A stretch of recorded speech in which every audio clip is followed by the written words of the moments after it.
Hello नमस्कार दोस्तों, कैसे हैं आप। मैं आपका स्वागत करता हूं अपनी यूट्यूब चैनल MS स्टडी 9560 पर। तो दोस्तों, हमने उपसर्ग के टॉपिक को स्टार्ट किया था, जिसका पहला भाग आपने नहीं देखा है तो पहला भाग देख लीजिए। और आज मैं दूसरा भाग लेकर आया हूं, जिसमें हमने पहले भाग में जो 7 उपसर्ग की बात की थी, अब 6 तक की थी। आज अपन 7वें उपसर्ग की बात करते हैं। टोटल उपसर्ग कितने पढ़े थे अपन ने? 22 उपसर्ग पढ़े थे, जो कि संस्कृत भाषा के थे। हिंदी में भी उनका अगर संख्या पूछी जाए तो 22 ही उपसर्ग उसका आंसर आता है। तो देखिए, 7वां उपसर्ग होता है जिसका नाम है अब। अब मैंने बताया था अब उपसर्ग होता है। अब का जो अर्थ होता है नीचे या हीन या बुरा। मैंने देखिए नोट्स से ही डायरेक्ट पढ़ा रहा हूँ, क्योंकि लिखने में टाइम वेस्ट होता है और अभी थोड़ा समय अभाव के कारण मैं थोड़ा नोट्स के माध्यम से पढ़ा पा रहा हूँ। ठीक है। देखिए, अब अवलोकन। अवलोकन में पूछा जाए अवलोकन शब्द में कौन सा उपसर्ग है, तो जिसमें अब उपसर्ग है। अब क्या होगा? उपसर्ग होगा और मूल शब्द है लोकन। अवगुण। अवगुण में कौन सा हो जाएगा? अब प्लस गुण। अवगुण का मतलब बुरा या हीन होता है या नीच। अवगुण मतलब बुरे गुण। कैसे गुण हो? जिसमें बुरे गुण होते हैं ना, उसे बोलेंगे अवगुण। तो अवगुण अब प्लस गुण। अवतार। तो अब प्लस तार, अवतार। अवरुद्ध। अवरुद्ध मतलब रुद्ध प्लस अव प्लस रुद्ध, तो अवरुद्ध हो जाएगा इसका। और देखते हैं अपन। देखिए, अवशेष। अवशेष शब्द में यदि पूछ जाए कोई कौन सा उपसर्ग है हो, तो जिसमें अब उपसर्ग है अब, तो अब प्लस शेष। शेष इसका मूल शब्द है वो। इसमें ये याद रखना है अपन कि उपसर्ग कौन सा है वो और मूल शब्द याद रखना है। इसके बाद अवसाद। अवसाद में अव प्लस साद। अवसर की देखी जाए, अवसर में कौन सा? अव अवसर। अवसर में कौन सा हो जाए? अब उपसर्ग हो जाए अव प्लस सर। और फिर अवाप्ति। अब प्लस आपती, तो ये क्या हो जाएगा? अवाप्ति हो जाएगा। तो इनको आप बिल्कुल ध्यान से लिख लेना वीडियो रोक कर। अगले की बात करते हैं। 8वें नंबर का जो उपसर्ग है उसको बोलते हैं आ। जो बड़ा आ होता है ना, वो उपसर्ग है, और जिसका जो अर्थ होता है तक या सहित होता है। तो आ उपसर्ग का प्रयोग करें। आ प्लस जीवन। आ इसमें उपसर्ग हो जाएगा और जीवन इसका मूल शब्द हो जाएगा। तो मिलकर क्या बनेगा? आजीवन। आ प्लस गमन, आगमन। आ प्लस कर्षण, आकर्षण। यदि आकर्षण शब्द में पूछा जाए कौन सा उपसर्ग है, तो आप कौन सा बताओगे? आ इसमें उपसर्ग है। इसके आगे देखते हैं आजन्म। आजन्म में उपसर्ग की बात करें, आजन्म, तो आ इसमें उपसर्ग हो जाएगा और जन्म मूल शब्द हो जाएगा, आजन्म हो जाएगा। इसके बाद आमरण। आमरण में आ प्लस मरण। आक्रमण में आ प्लस क्रमण। इसके बाद आहार में। आहार में देखो जाए तो आहार में जो मूल शब्द है ना, हार शब्द, हार क्या है? मूल शब्द है, आ उपसर्ग है। इसके बाद आयात। आयात में आ प्लस यात, आयात। आदान में देखिए आदान। आदान में आ प्लस दान। आदान में उपसर्ग है आ। आलेख। आलेख का मतलब आ प्लस लेख। आगार। आभार। आ प्लस भार। आगार। आ प्लस गार। तो आप समझ पा रहे होंगे कि उपसर्ग पहचानना बहुत ही नॉर्मल सी बात होती है कि उपसर्ग पहचानना। कोई भी शब्द होता है ना, उसमें उपसर्ग आसानी से पहचाना जा सकता है। इसमें कोई बड़ी बात नहीं है। कुछ ही उपसर्ग होती हैं जिनमें थोड़ी मतलब दिक्कत आती है, बाकी कोई दिक्कत नहीं आएगी, जो बाकी सब में सही हो जाता है। 9 नंबर का उपसर्ग है। 9 नंबर को है वो पिरा। 9 नंबर को कौन सा उपसर्ग पढ़ा था अपन? पिरा। और पिरा का जो अर्थ याद रखना, अर्थ क्या है? अधिक या आगे या उत्कृष्ट। अब पिरा प्लस देश, प्रदेश। अब प्रदेश शब्द आ जाएगा। प्रदेश में मूल शब्द क्या हो? पिरा। पिरा का मतलब क्या है? आगे या अधिक या उत्कृष्ट, तो उसे क्या बोलेंगे? प्रदेश। प्रकाश में अगर पूछ जाए प्रकाश में कौन सा उपसर्ग है हो, तो पिरा उपसर्ग है वो। प्रांगण। तो इस तरह के शब्दों को याद रखना थोड़े। इसमें क्या होता है? संधि हो रही है। प्रांगण में कौन सा? पिरा प्लस अंगन। प्रबल में कौन सा हो जाएगा? पिरा प्लस बल, प्रबल। इसके बाद और देखते हैं। प्रबल के बाद प्रहार। प्रहार में पिरा प्लस हार हो जाएगा। प्रभाव में पिरा प्लस भाव। प्रकार में पिरा प्लस कार।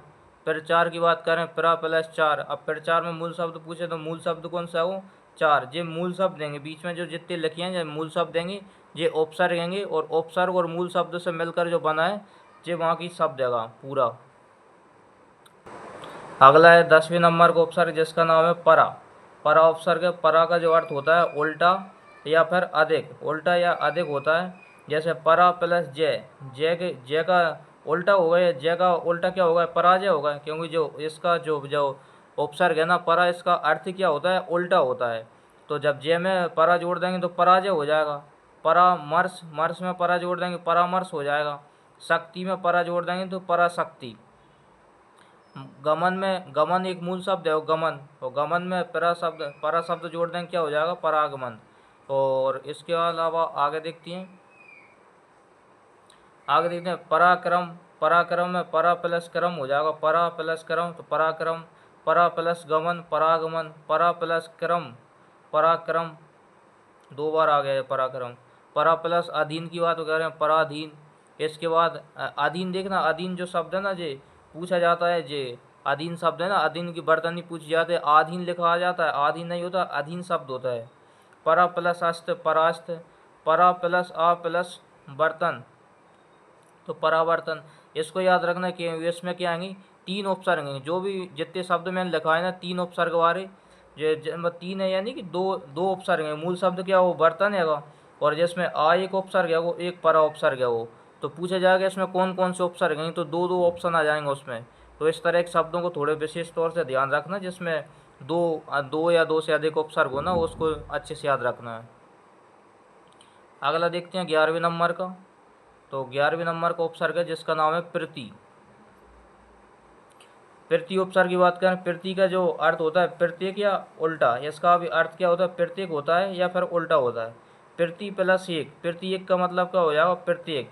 अब जे प्रत्येक है ना, इसको थोड़ा सा आपको अच्छे से याद रखना पड़ेगा, क्योंकि जिसमें हर उपसर्ग में क्या हो रही है, संधि हो रही होगी। प्रति प्लस एक की एक संधि होगी तो क्या हो जाएगा, प्रत्येक हो जाएगा। प्रति प्लस एक प्रत्येक, प्रति प्लस अक्ष प्रत्यक्ष, प्रति प्लस आ प्लस घात तो प्रत्याघात। अब इसमें दो उपसर्ग हैं, एक तो आ उपसर्ग है वो, एक प्रति उपसर्ग है वो। तो इस तरह के शब्दों को याद रखना, प्रति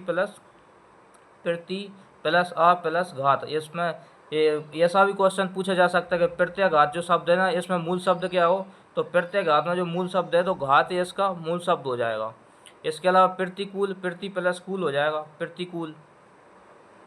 और आगे बात करते हैं अपन प्रत्याशा। प्रत्याशा शब्द है, प्रत्याशा में मूल शब्द क्या आएगा, आशा, और प्रति इसका उपसर्ग हो जाएगा। प्रतिनिधि, प्रति में निधि मूल शब्द हो जाएगा, प्रति इसका उपसर्ग हो जाएगा। प्रतिपक्ष का प्रति प्लस पक्ष तो ये हो जाएगा प्रतिपक्ष। प्रतिमास की बात करें, प्रति प्लस मास को जो प्रतिमास। प्रति प्लस रोध प्रतिरोध, प्रति प्लस लिपि प्रतिलिपि। तो इस तरह के उपसर्ग आपको आराम से पहचाने जा सकते हैं। अगला देखते हैं, कुछ उपसर्ग मैंने जो एक साथ लिख दिए हैं, दो दो उपसर्ग वाले हैं, जैसे प्रति प्लस उत प्लस पन्न प्रत्युत्पन्न। प्रत्युत्पन्न में पूछा जा सकता है जिसमें प्रत्युत्पन्न में मूल शब्द क्या हो, तो पन मूल शब्द देगा, और प्रति प्लस हो तो दो इसमें क्या आएंगे, उपसर्ग आएंगे। इसके अलावा प्रत्यावर्तन में कौन से, बर्तन इसका मूल शब्द हो जाएगा, और आ और प्रति इसके दो उपसर्ग हो जाएंगे। इसके अलावा प्रत्याघात मैंने अभी बताया था, प्रति प्लस आ प्लस घात, जो भी मतलब जिसमें दो दो उपसर्ग है ना, तो वो शब्दों को ऐसे आप एक जगह लिख लेना, और सभी शब्दों को जो भी आपको मिले ना ऑब्जेक्टिव लगाते समय या मैंने कराए, वो सभी को एक जगह लिख लेना, क्योंकि वो एक जगह ऐसा क्या होता है, याद अच्छे से बना रहता है। आगे बात करते हैं अब है 12वें नंबर का उपसर्ग। 12वें नंबर का उपसर्ग का नाम है परि। परि का मतलब होता है पास या चारों या पूर्ण। परि प्लस घटना, परिघटना हो जाएगा इसका। परि प्लस कर्मा, परिकर्मा। परि प्लस शीलन, परिशीलन। इसमें कोई दिक्कत ही नहीं, परिशीलन। परि प्लस इच्छा, परीक्षा। परि प्लस अटन, पर्यटन। तो ये इसमें थोड़ी संधि हो रही, संधि वाले शब्दों को थोड़ा याद रखना, परि प्लस अटन पर्यटन। इसके बाद परि प्लस बर्तन, परिवर्तन। परि प्लस श्रम, परिश्रम। परि प्लस वार, परिवार। परि प्लस माप, परिमाप। और परि प्लस सर तो परिसर। इस तरह के शब्द आप आसानी से आप पहचान सकते हैं इनको। अगला उपसर्ग देखते हैं 13 नंबर का। अगले उपसर्ग का नाम है जिसका नाम है नी। नी का अर्थ क्या होता है, अत्यंत। नी का अर्थ क्या होता है, अत्यंत। तो नी प्लस रक्षक, निरक्षक। नी प्लस कृष्ट तो निकृष्ट। नी प्लस वास, निवास। नी प्लस रोध, निरोध। और नी प्लस बंद। नी प्लस बंद में कौन सा हो जाएगा, नी प्लस बंद, उसे बोलेंगे निबंध। तो ये पूछा जा सकता है निबंध में कौन सा उपसर्ग है, वो तो नी इसका उपसर्ग है, और बंद इसका क्या होगा, मूल शब्द हो जाएगा। बंद मूल शब्द है और नी इसमें उपसर्ग है।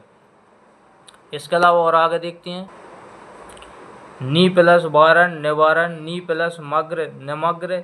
नी प्लस छि तो निधि। नी प्लस धी, निधि। ये धी है, थोड़ा शब्द अच्छा नहीं बना, ये धा बना है। नी प्लस धी, निधि। नी प्लस पुण्य तो निपुण, इसका मूल शब्द हो जाएगा। अगला उपसर्ग है जिसका नाम 14 नंबर का उपसर्ग है जिसका नाम है निर। अब निर जो शब्द है ना, निर का जो अर्थ होता है निषेध होता है, और जो निर के मैंने आपको दो अर्थ भी लिख दिए इसमें। देखिए निर्बल एक शब्द है, तो निर्बल में क्या होगा, नी प्लस बल, ये तो इसमें संधि होगी। यदि निर्बल शब्द की यदि संधि पूछी जाए तो नी प्लस बल होगी, इसमें विसर्ग संधि होती है। और उपसर्ग की बात करें ना, तो उपसर्ग क्या होगा, निर प्लस बल, ये निर इसका उपसर्ग होता है, और संधि विकसित करेंगे ना तो इस तरह की होगी। और जैसे अपन जिन्हें तोड़ेंगे ना, तो किस तरह से तोड़ेंगे, तो हमें तो संधि वाला शब्द क्या होता है, सही होता है। तो देखिए ये सारी क्या है, संधि है इसमें, नी प्लस बल, तो ये संधि हो जाएगी, और निर्बल, और निर प्लस बल यदि उपसर्ग पूछा जाए तो निर होगा इसका उपसर्ग। और तोड़ेंगे तो अपन कैसा होगा, नी प्लस बल, और निर्बल कैसे तोड़ेंगे, नी प्लस बल में। और यदि इसमें उपसर्ग पूछा जाए तो कौन सा हो जाएगा, निर हो जाएगा, नी प्लस अक्षक निरक्षक। और इसका उपसर्ग पूछा जाए तो निर इसका क्या हो जाएगा, निर प्लस अक्षक।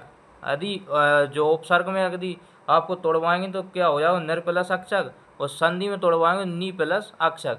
फिलहाल अपन किसकी बात कर रहे हैं, अपन उपसर्ग की बात करें तो जे वाले सही इसके क्या हो जाएंगे, सही हो जाएंगे। और जो तोड़वे का जो सही रूल्स है ना, तो वही इस वाले जे वाले शब्द पूरे सही होंगे। इसके अलावा देखते हैं, नी प्लस वाह निर्वाह, नी प्लस जल निर्जल, नी प्लस अंकार निरंकार, नी प्लस लज्ज निर्लज्ज, और नी प्लस भय निर्भय, नी प्लस अपराध निरपराध, नी प्लस अपराध निरपराध। अगली की बात करें 15 नंबर का, जिसका अगला उपसर्ग है निस।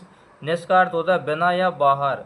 निस प्लस च निश्चय, निस प्लस काम निष्काम, निस प्लस छल निश्चल, और निस प्लस सार को क्या बोलेंगे, निस्सार। निस प्लस कपट को बोलेंगे निष्कपट। निस प्लस कपट उसी का बोलेंगे निष्कपट। और निस प्लस कपट, निस प्लस कासन निष्कासन, निस प्लस संदेह निसंदेह, निस प्लस संकोच निसंकोच, और निस प्लस सु प्लस अर्थ निस्वार्थ। अब निस्वार्थ में पूछा जा सकता है मूल शब्द क्या होगा, तो निस्वार्थ में मूल शब्द है ना अर्थ हैगा।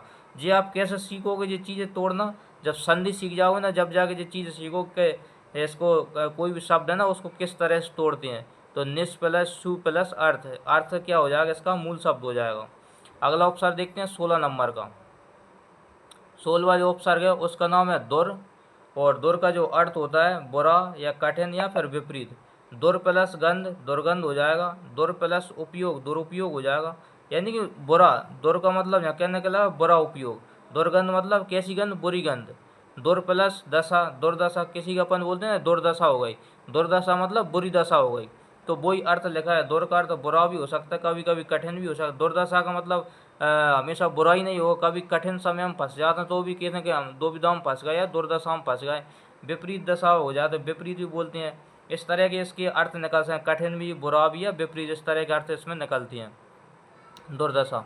और देखते हैं आगे, दुर प्लस आत्मा दुरात्मा, दुर प्लस अवस्था दुरावस्था, और दुर प्लस अभी प्लस सम प्लस सी। अभी देखिए इसमें कितने शब्द देंगे, कितने उपसर्ग लगेंगे, 1 2 3 उपसर्ग वाला शब्द है। दुर्भी संधि शब्द याद रख लेना, इम्पोर्टेंट है, मोस्ट इम्पोर्टेंट। इसमें पूछ लेंगे 2 से अधिक उपसर्ग वाला शब्द कौन सा हो, जिसमें 2 से अधिक उपसर्ग हो तो वो कौन सा है, वो दुर्भी संधि। एक शब्द जो है वो दुर्व्यवहार, दुर प्लस बी प्लस अब, 3 शब्द हैं, 3 उपसर्ग लगे इसमें, दुर प्लस बी प्लस अब। और इसका मूल शब्द याद रखना, मूल क्या है वो हार, और इसमें क्या है मूल शब्द छी। इसमें 3 उपसर्ग हैं। अगला उपसर्ग है वो जिसका नाम है वो 17 नंबर का दुष। दुष का अर्थ क्या होता है, दुष का अर्थ भी बुरा होता है। दुष प्लस शासन, दुष का अर्थ क्या हो जाएगा, बुरा, और शासन यानी कि कैसा शासन, जो बुरा शासन हो ना उसे बोलते हैं दुशासन। अब दुष उपसर्ग आएगा ना तो उपसर्ग में हमेशा जे वाला सा लगेगा, और इसके अलावा जो शब्द जोड़ेंगे ना तो इसमें जे वाला सा आएगा, दुशासन। दुष प्लस कार दुष्कार, दुष प्लस कर्म दुष्कर्म। अगला है 18वें नंबर का उपसर्ग जिसका नाम है उत या फिर उद। दो उपसर्ग होते हैं, या तो उत होता है, कभी कभी उद भी आ जाता है। उत और उद यदि दोनों पूछ रहे हैं तो फिर वह उद सही माना जाएगा। उत या उद दोनों ही उपसर्ग होती हैं। उत प्लस हा उत्साह, उत प्लस पन उत्पन्न, उत प्लस छेद उच्छेद, उत प्लस आय उदय, उत प्लस आय उदय हो जाएगा। इसके बाद देखते हैं उत प्लस नति उन्नति, उत प्लस हार उद्धार, उत प्लस मीलन उन्मीलन। तो इस तरह के शब्द इसमें आते हैं। अगला देखते हैं 19 नंबर का उप उपसर्ग हो जाएगा उप। उप का मतलब होता है समीप, छोटा या गौण। उप प्लस वन उपवन, उप प्लस अधि प्लस आय, तो ये क्या हो जाएगा उपाध्याय। उपाध्याय में याद रखना कितने उपसर्ग होगा इसमें, इसमें 2 उपसर्ग होंगे, उप प्लस अधि प्लस आय उपाध्याय। इसमें उपाध्यक्ष में भी 2 उपसर्ग होंगे, उप प्लस अधि प्लस अक्ष उपाध्यक्ष हो जाएगा। इसमें देखिए उप प्लस आ प्लस युक्त, उपायुक्त में भी कितने उपसर्ग हो जाएंगे, 2 उपसर्ग हो जाएंगे। इसके बाद उपसंहार, उपसंहार शब्द में भी कितने उपसर्ग हुए, 2 हो गए। उप प्लस सम प्लस हार उपसंहार। इसके जो उप के जो सभी उपसर्ग होंगे ना, ये सभी एग्जाम्पल कैसे होंगे, इम्पोर्टेंट होंगे, सभी याद रखना है इनकी। आगे देखते हैं अपन सु उपसर्ग। 22 उपसर्ग होंगे, 20 तो हो गए अपनी। सु की बात करते हैं। सु का अर्थ होता है अच्छा, मतलब सु का मतलब क्या होता है अच्छा। सुपरिचित, अब सुपरिचित अपन किसी भी शब्द में जोड़ देते हैं सुआगत, सुविचार, सुपरिचय। अब परिचय कैसा, अच्छा परिचय जिसने दिया हो उसे क्या बोलते हैं सुपरिचय। सुदर्शन, दर्शन कैसे हो, अच्छे दर्शन है उसे बोलते हैं सुदर्शन। दर्शन कैसे होंगे, अच्छे, उसे बोलते हैं सुदर्शन। सुविचार, जिसके विचार अच्छे होते हैं उसे बोलते हैं सुविचार, जिसके विचार बुरे होते हैं उसे बोलते हैं कुविचार। सुलक्षणा, जिसके लक्षण अच्छे होते हैं उसे बोलते हैं सुलक्षणा। सु एक होता है स्वच्छ, सु प्लस अच्छ, मतलब जो अच्छा होता है ना उसे बोलते हैं स्वच्छ, अच्छे से भी अच्छा होता है उसे बोलते हैं स्वस्थ।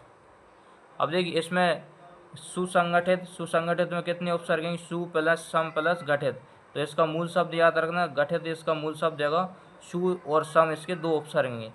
स्वागत में सु प्लस आ प्लस गत, गत इसका मूल शब्द देगा, तो ये याद रखना है। अगला देखते हैं 21 नंबर का। 21 नंबर का उपसर्ग है सम। सम का सम प्लस यम संयम, सम प्लस मुख सम्मुख, सम प्लस गम संगम, सम प्लस वाद संवाद। और देखते हैं सम प्लस तोष, सम प्लस तोष संतोष, सम प्लस कार संस्कार, सम प्लस युक्त संयुक्त,